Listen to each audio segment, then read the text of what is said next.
Opa, novamente, galera. Bem, vamos dar continuidade à revisão do assunto de hidrostática, agora com as questões.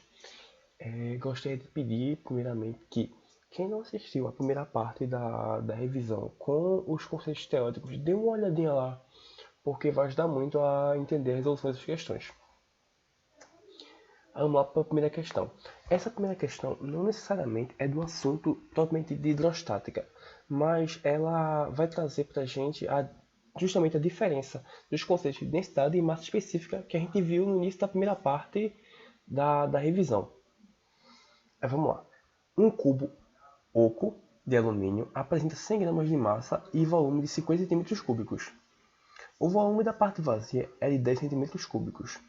A densidade do cubo e a massa específica do alumínio são, respectivamente, o que a gente vai ter? A gente vai ter mais ou menos essa situação aqui da figura. A gente vai ter um cubo, que vai ser essa região azul, e esse cubo vai ter um volume total. Só que dentro desse volume total vai estar contido uma região que não tem nada, uma região oca, que vai ser justamente essa região preta, que tem 10 centímetros cúbicos. Aí a gente pode trabalhar com os dados que ele nos forneceu. Ele nos forneceu a massa total do cubo, o volume total do cubo e o volume do vazio. Aí vamos trabalhar primeiramente com a densidade. A gente sabe que a densidade possui a mesma expressão que a massa específica, que é massa sobre volume. Só que a densidade vai levar em consideração também os espaços vazios. Então a gente vai ter o quê? Que densidade vai ser igual a 100 gramas, que é a massa do cubo, dividido pelo volume total do cubo. Esse volume total inclui o volume maciço e o volume do vazio. Esse volume total vai ser 50 centímetros cúbicos. A gente vai ter que a densidade desse cubo vai ser igual a 2 gramas por centímetro cúbico. Já no caso da massa específica, a massa específica, como eu já falei, ela vai levar em consideração somente a região maciça desse cubo. Portanto, vai ser o volume total menos o volume da região do vazio. Aí a massa específica vai ser igual a massa sobre volume, assim como a densidade, mas vai ser 100 gramas dividido por 50 menos 10, que vai ser justamente o volume maciço desse cubo. Aí massa específica vai ser igual a 100 dividido por 40 centímetros cúbicos. Massa específica vai ser igual a 2,5 gramas por centímetro cúbico.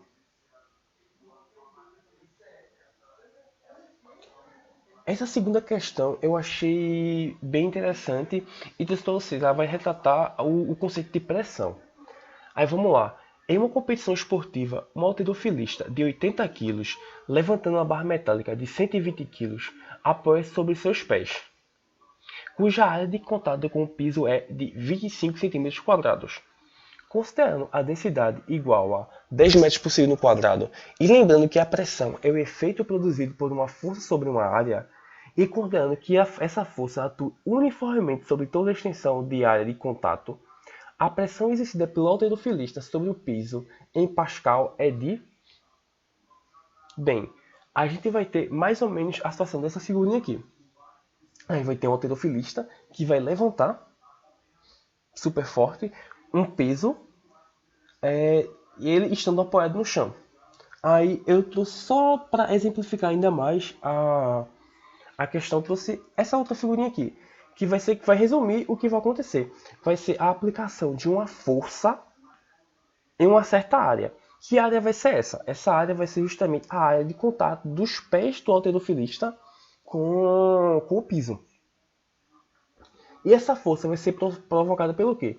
A gente sabe a massa do halterofilista e sabe o peso que ele está levantando. Então, essa força vai ser justamente a força-peso desse total de massa sobre essa região. Aí, vamos lá aos dados que ele nos forneceu na questão. Ele nos forneceu a massa do halterofilista e ele nos forneceu a massa da barra que ele está levantando. Ele também nos forneceu a área. A área ele nos forneceu 25 centímetros quadrados. Mas vamos lembrar bem que a unidade de área no SI é o que? É metro por quadrado. Aí a gente vai ter que converter de centímetros quadrados para metros quadrados. Aí 25 centímetros quadrados vai ser igual a 0,0025 metros quadrados. Aí com esse dado a gente pode trabalhar um pouquinho. primeiro a gente tem que lembrar a fórmula da pressão, né? Pressão vai ser igual a força sobre área. E a gente já conversou um pouquinho sobre essa força e sobre essa área. A força é o peso, a força-peso é oriunda da massa halterofilista e da massa da barra que ele está levantando. E a área é justamente o contato dos pés deles com o chão. Ao que a gente tem? Pressão é força-peso sobre área. Aí, esse peso é igual a 80, que é a massa halterofilista, mais 120, que é a massa da barra, vezes a aceleração da gravidade, que é 10 metros por segundo quadrado, que ele também forneceu na questão. Tudo isso dividido pela área de contato dos pés do halterofilista com o chão, 0,0025 metros quadrados. Aí a gente vai ter que pressão vai ser igual a 2.000 dividido por 0,0025, que dá justamente 8 vezes 10 elevado a quinta Pascal. Letra B. Pronto. Finalizamos mais uma questão. Vamos para a próxima. Aí, vamos lá, gente. Essa questão aqui é uma questão do Enem, do Enem 2013, e é uma questão teórica envolvendo os conceitos do teorema de Stevens. Vamos lá. Para realizar um experimento com uma garrafa PET cheia d'água, perfurou-se a lateral da garrafa em 3 posições a diferentes alturas. Com a garrafa tampada, a água não vazou por nenhum dos orifícios e, com a garrafa destampada, observou-se o escoamento da água conforme ilustrado na figura. Para entender bem essa questão, a gente tem que lembrar que, segundo o teorema de Stevens, a pressão hidrostática num ponto ela é proporcional ao nível desse ponto com relação à superfície. Isso quer dizer o quê? Que quanto mais profundo for esse ponto, maior a pressão hidrostática. Aí nesse caso nós temos nessa garrafinha aí 3 furos. Pela lei de Stevens, o ponto em que a maior pressão é justamente o ponto mais próximo do fundo da garrafa. Tanto que a gente pode ver que o jato da água dele, a água que está saindo para esse furo, ele vai atingir uma distância maior, visto que a pressão da coluna líquida sobre esse ponto, nesse ponto, é um pouquinho maior. Outra coisa que a gente tem que lembrar é que a água ela não exerce a massa d'água, a coluna d'água, ela não exerce pressão exclusivamente sobre o fundo da garrafa. Ela exerce pressão também sobre a lateral da garrafa, sobre a parede da garrafa. Tanto que quando a gente faz esse furo e deixa a garrafa destampada, há esse derramamento de água. Isso aí é uma das consequências de Stevens. Aí vamos lá para a questão. Com a pressão, a pergunta é: como a pressão atmosférica interfere no escoamento da água nas situações com garrafa tampada e com a garrafa destampada, respectivamente? A gente também tem que lembrar que um escoamento ele só ocorre quando há o quê? Quando há uma diferença de pressão. Se há uma diferença de pressão entre dois pontos, o fluido entre eles vai se deslocar do ponto de maior pressão para o ponto de menor pressão. Aí vamos lá analisar as alternativas. A letra A impede a saída da água por ser maior que a pressão interna, não muda a velocidade do escoamento, que só depende da pressão da coluna d'água. Letra B. Impede a saída da água por ser maior que a pressão interna, altera a velocidade do escoamento, que é proporcional à pressão atmosférica no fundo do furo. Letra C. Impede a entrada de ar por ser menor que a pressão interna, altera a velocidade de escoamento, que é proporcional à pressão atmosférica na altura do furo. Impede a saída da água por ser maior que a pressão interna, regula a velocidade do escoamento, que só depende da pressão atmosférica. Letra E. Impede a entrada do ar por ser menor que a pressão interna, não muda a velocidade do escoamento, que só depende da pressão da coluna d'água. Aí a gente tem que lembrar o quê? Que a pressão num ponto ela depende da pressão hidrostática, da pressão da coluna líquida e também depende da pressão atmosférica. Nesse caso aí, no primeiro momento, é informado na questão que não há o vazamento da água. Se não há vazamento da água, a gente tem que concluir que a pressão externa é maior que a pressão interna. Como a garrafa está tampada, ela não está sujeita à pressão atmosférica. Quer dizer que ela está sujeita a pressão nesses pontos depende exclusivamente da pressão da coluna líquida. Se não há vazamento de água, quer dizer o quê? Que a pressão atmosférica é maior que a pressão da coluna líquida nesses pontos. Por isso que é o impedimento da saída da água. Quando a gente tira a tampa dessa garrafa, a coluna líquida ela passa a receber também a pressão atmosférica. Aí, a partir do momento que ela passa a receber a pressão atmosférica, começa a vazar a água da garrafa. Isso por quê? Porque a pressão interna vai ser a pressão atmosférica mais a pressão da coluna líquida. E pressão interna mais a pressão da coluna líquida mais a pressão atmosférica é maior que a pressão atmosférica. Por isso, há o vazamento da água. Com isso, a gente pode concluir o quê? Que a resposta é a letra A.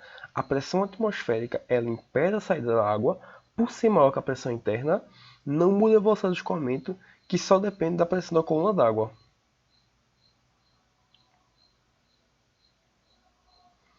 Próxima questão.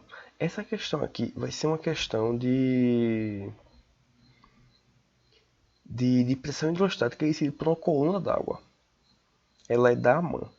Um tanque contendo 5,0 vezes 3 litros d'água tem 2 metros de comprimento e 1 metro de largura. Sendo G igual a 10 metros por segundo ao quadrado, a pressão hidrostática exercida pela água no fundo do tanque vale. Vamos analisar bem essa situação. A gente tem algo mais ou menos assim. A gente vai ter um tanque que vai ter uma certa quantidade de água e ele quer que a gente calcule a pressão hidrostática. Olha aí, na questão falando de pressão hidrostática, que é a mesma coisa que pressão efetiva, que é a mesma coisa que pressão da coluna d'água num ponto no fundo desse recipiente. O que a questão nos dá? Ela nos deu o volume da água, que é 5 vezes 10 elevado a 3 litros. Lembrando que 5 vezes 10 elevado a 3 litros é a mesma coisa que 5 metros cúbicos. Ele nos deu a dimensão da base, ele disse que é 2 por 1, que vai dar 2 metros por segundo quadrado, 2 metros quadrados. E ele nos deu a aceleração da gravidade, que é 10 metros por segundo quadrado. Aí com isso a gente pode lembrar que, pela lei de Stevens, a pressão hidrostática no fundo do recipiente vai ser igual a massa específica, nesse caso é da água, que ele não deu na questão, mas a gente tem que saber que é 1000 kg por metro cúbico, vezes a gravidade, vezes a altura da coluna líquida. Entretanto, na questão ele não deu a altura da coluna líquida, mas ele nos deu forma de calcular. Para isso, a gente vai precisar lembrar que o volume é igual à área da base vezes a altura. Como ele nos deu a área da base e nos deu o volume da coluna, o volume de água que contém esse tanque, a gente pode calcular a altura dessa coluna líquida. Volume é igual a área da base vezes a altura. A altura da coluna líquida vai ser igual ao volume dividido pela área da base. Aí nós obtivemos que a altura da coluna líquida é 2,5 metros. A partir disso, a gente só precisa substituir na fórmula da lei de Stevens.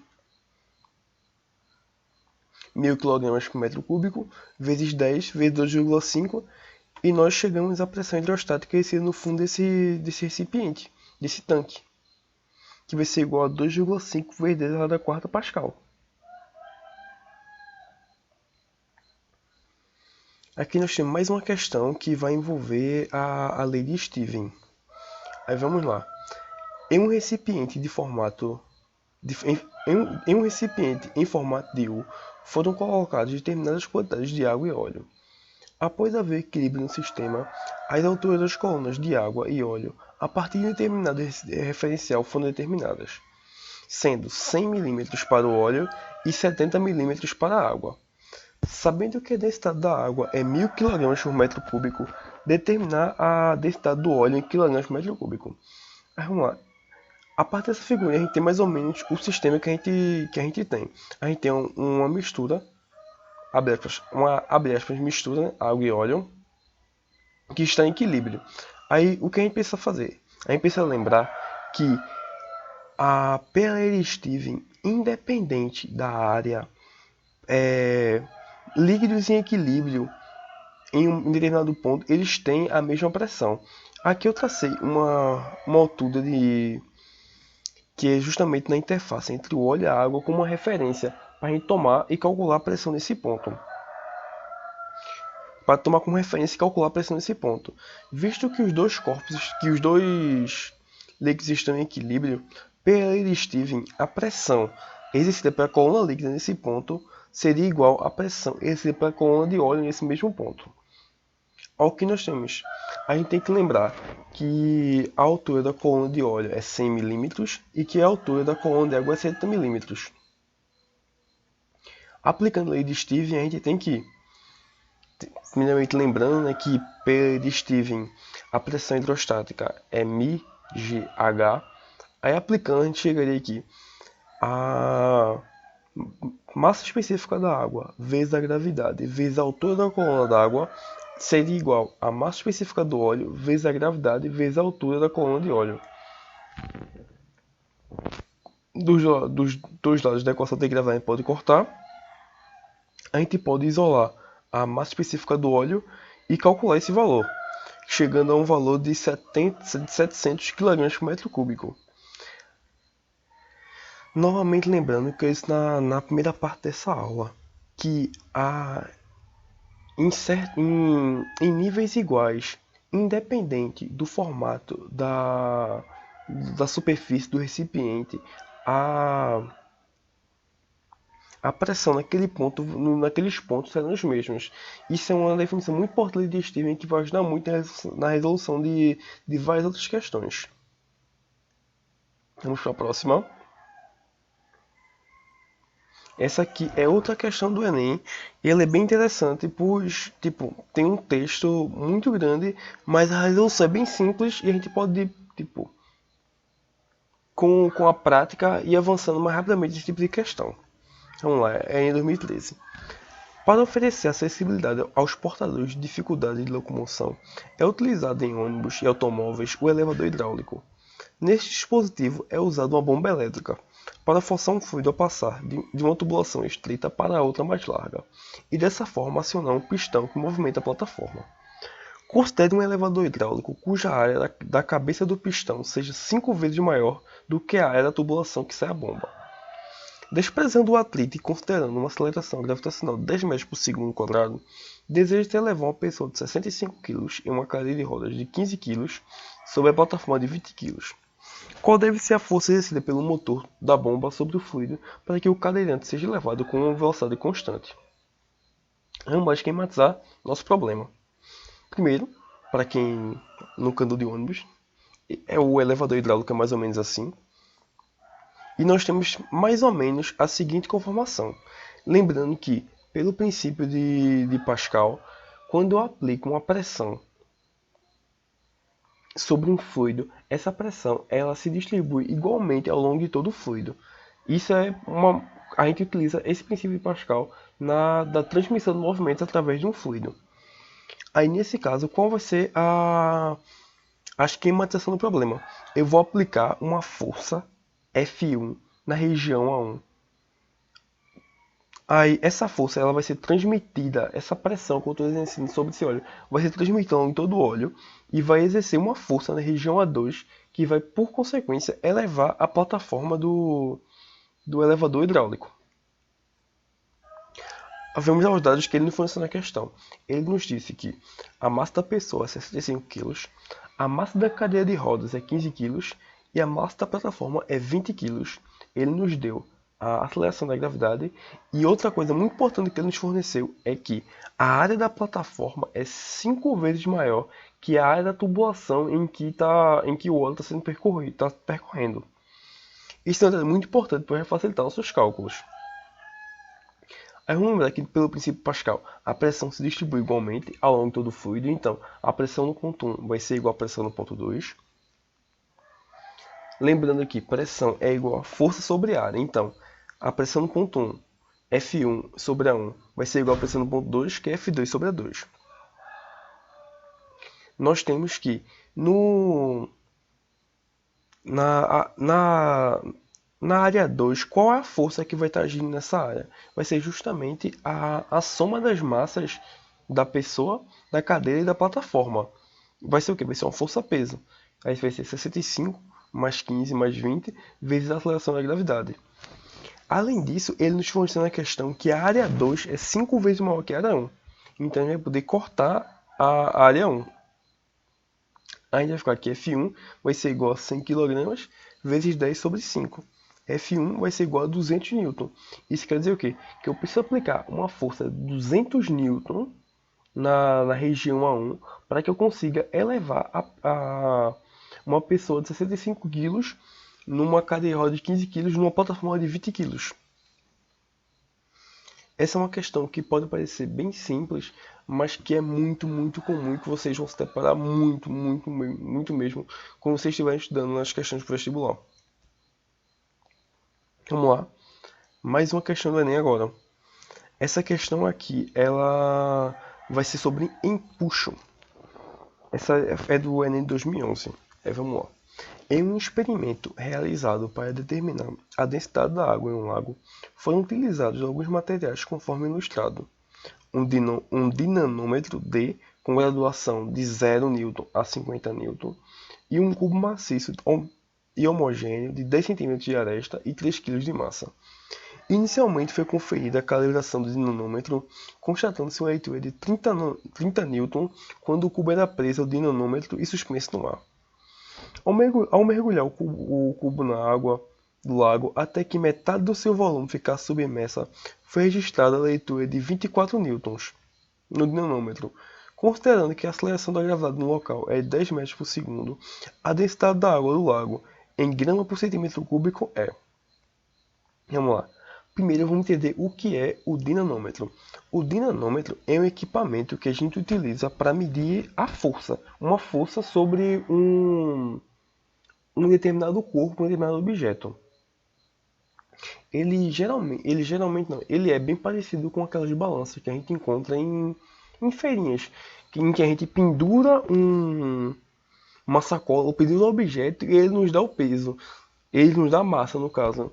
Mas nesse sistema aqui do dinamômetro, ele vai nos fornecer o peso não, vai nos fornecer a força. Aí se vocês observarem essa segunda figura aqui, que tem a mola, é mais ou menos o que vai ocorrer na nossa questão. A gente vai ter o dinamômetro e vai ter o peso, o cubo maciço pendurado sobre ele. E ele vai marcar o quê? Vai marcar justamente o peso desse cubo maciço, já que vai ser a única força que vai estar sendo aplicada sobre esse dinamômetro. Bem, vamos lá para os dados da questão. Ele nos diz que o objeto, o corpo que vai ser utilizado no dinamômetro é um cubo maciço e homogêneo de aresta 10 cm e 3 kg de massa. Como ele nos deu a aresta desse cubo, a gente pode calcular o volume. O volume desse cubo vai ser o quê? 10 elevado a 3, que é o valor da aresta elevado ao cubo, que vai dar 1000 centímetros cúbicos. Como a gente está trabalhando com Newton, como a gente está trabalhando no sistema internacional de unidades, a gente vai converter de centímetros cúbicos para metros cúbicos. Outra coisa importante que ele nos fornece na questão é a massa desse cubo maciço, que é 3 kg. Com isso a gente pode calcular o peso desse cubo, que vai ser 30 newtons. Antes de irmos para os cálculos, a gente precisa fazer uma análise do nosso sistema. A gente vai ter um cubo maciço que vai estar acoplado a esse dinamômetro. Eu estou representando o dinamômetro como essa rosquinha vermelha que vocês estão vendo aí no vídeo. A gente sabe que o peso do cubo maciço é 30 newtons. Portanto, como a única coisa que está acoplada no dinamômetro é o cubo maciço, a leitura do dinamômetro vai ser justamente o próprio peso do cubo maciço, que eu chamei aqui de D é igual a 30 newtons, que é a leitura do dinamômetro. A gente sabe o quê? Que após a imersão pelo princípio de Arquimedes, vai surgir uma força que vai empurrar esse bloco para cima. Arquimedes falou o quê? Que todo corpo totalmente ou parcialmente imerso, como é o nosso caso, vai estar sujeito a uma força que esse fluido exercerá sobre esse corpo. Aí a gente tem que lembrar o quê? Que a força-peso do cubo maciço é 30 newtons e que vai surgir uma força de empuxo por ele ter sido parcialmente imerso no fluido, contrária à força-peso. A gente obteve na questão, no chute fornecido na questão, que após a imersão parcial, a leitura do dinamômetro passou a ser 24 newtons.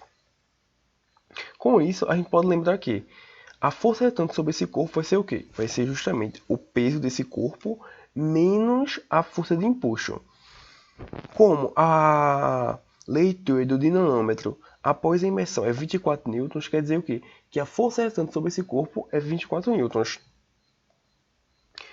A gente tem a força-peso, que é 30 newtons, com isso a gente pode calcular o valor do empuxo, que vai ser igual a 6 newtons.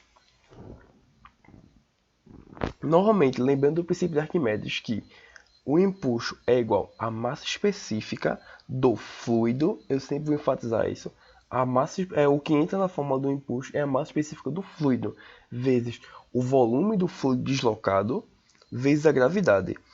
Na questão dessa expressão aí, do volume do fluido deslocado, a gente vai utilizar o próprio volume do corpo maciço que a gente está colocando no meio.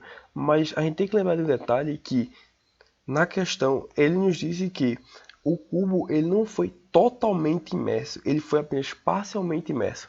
Apenas 50% do volume desse cubo foi imerso. Isso quer dizer o quê? Que a elevação do volume do líquido, o volume da massa líquida vai ser de 50% do volume do cubo. Mas vamos lá trabalhar.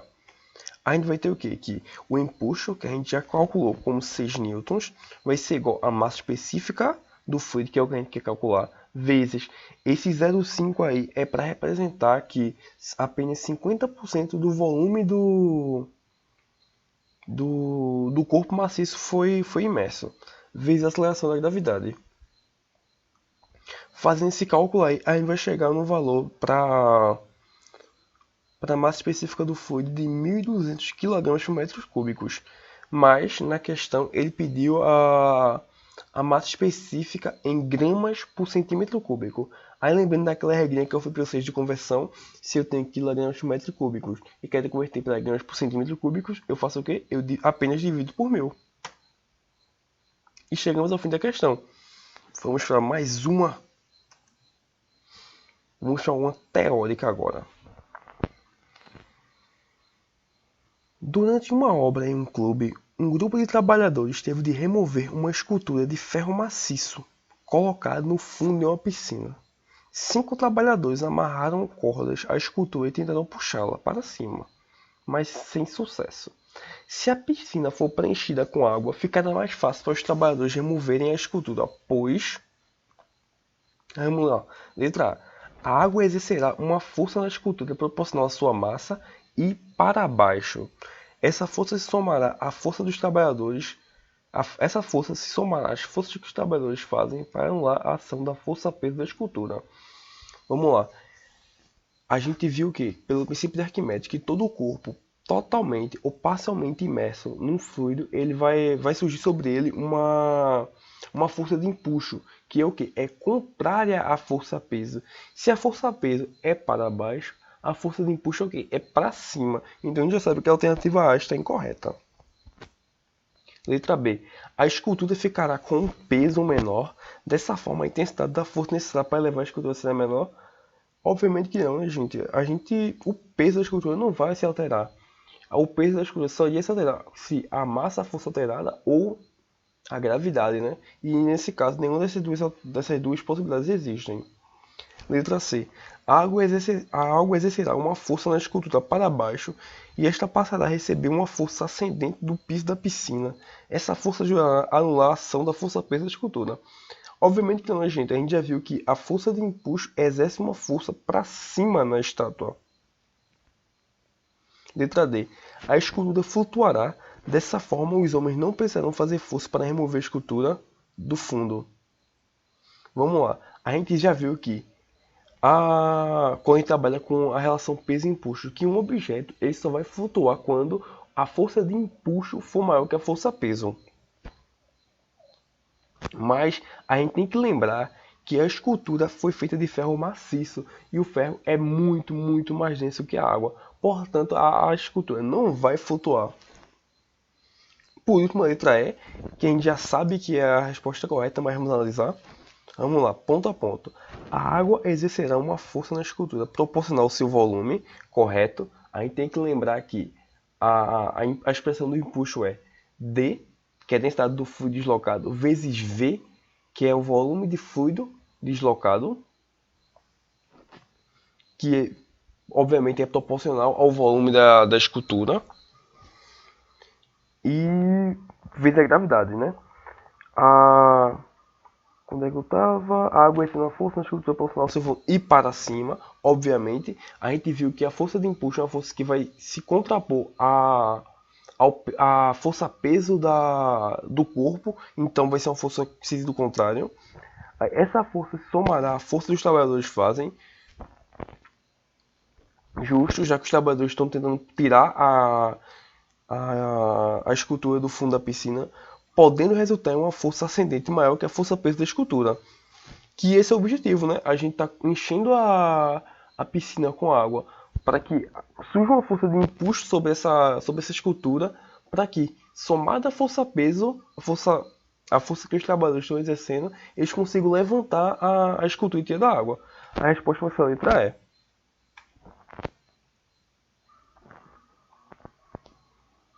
Vamos agora para a última questão, que é uma questão um pouquinho mais teórica sobre o conceito de empuxo. Ela é uma questão da PUC. Vamos lá. O empuxo é um fenômeno bastante familiar. Um exemplo é a facilidade relativa com que você pode se levantar de dentro de uma piscina em comparação com tentar se levantar de fora da água, ou seja, no ar. De acordo com o princípio de Arquimedes que define o empuxo, marque a posição correta. A proposição correta. Letra A. Quando um corpo flutua na água, o empuxo recebido pelo corpo é menor que o peso do corpo. A gente viu que não, né, gente? A gente viu que quando um corpo ele flutua na água, isso quer dizer que o empuxo que está sendo exercido sobre ele é maior que a força-peso. Letra B. O princípio de Arquimedes somente é válido para corpos mergulhados em líquidos e não pode ser aplicado em gases. Não, gente. O princípio de Arquimedes ele é válido tanto para líquidos quanto para gases. Ele é válido para fluidos no geral. Letra C. Um corpo total ou parcialmente imerso em um fluido sofre uma força vertical para cima e igual módulo ao peso do fluido deslocado. Correto, né, gente? A gente acabou de ver que a expressão do empuxo qual é? Empuxo é igual a densidade do fluido deslocado vezes o volume do fluido deslocado vezes a gravidade, e que essa força é para cima, né? A gente já sabe que a letra C está correta. Mas vamos analisar as outras letras para finalizar a questão. Letra D. Se um corpo afunda na água com velocidade constante, o empuxo sobre ele é nulo. Não, né, gente? Mesmo que um corpo ele afunde na água, não quer dizer que o empuxo sobre ele seja nulo. Pois um corpo tende a afundar no fluido quando a força-peso que atua sobre ele é maior que o empuxo. Além disso, a gente viu o quê? Que todo corpo que é imerso no fluido, ele tem a ação do empuxo. Letra D. Dois objetos de mesmo volume, quando imersos em líquidos diferentes, sofrem impulsos iguais. Não, né, gente? A gente viu que o empuxo é proporcional à densidade do fluido. Obviamente, se temos dois fluidos diferentes, com densidade diferente, o empuxo vai ser diferente. Bem, gente, vou encerrar essa aula de revisão por aqui. Espero que vocês tenham entendido o máximo possível. Gostaria de agradecer muito a paciência de vocês e pedir para que vocês se cuidem bastante. Lavem as mãos, inclusive lavem as mãos lá agora. Qualquer dúvida, falem lá no grupo, que tem uma equipe muito bacana mesmo. à disposição para ajudar vocês. Um abraço e se cuidem.